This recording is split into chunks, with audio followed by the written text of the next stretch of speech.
Hello মা, আমাকে না আমার শাশুড়ি আটা মাখতে বলেছে। আচ্ছা হ্যাঁ, এতে ভয় পাওয়ার তো কোনো কারণ নেই। আমি যেমন বলছি তুই তেমনটাই কর। আচ্ছা মা। হ্যাঁ, প্রথমে আটাটা ঢাল। কোথায়?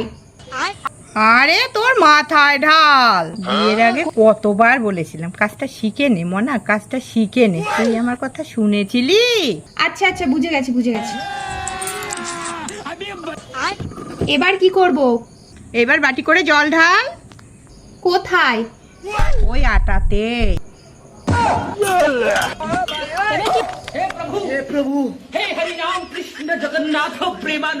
এইবার বল, শক্ত হয়েছে না নরম হয়েছে?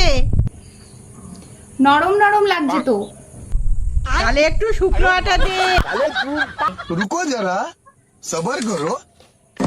वाह दीदी वाह दीदी दीदी वाह दीदी।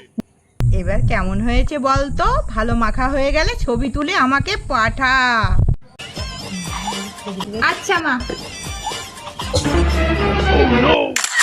哎呦我的妈！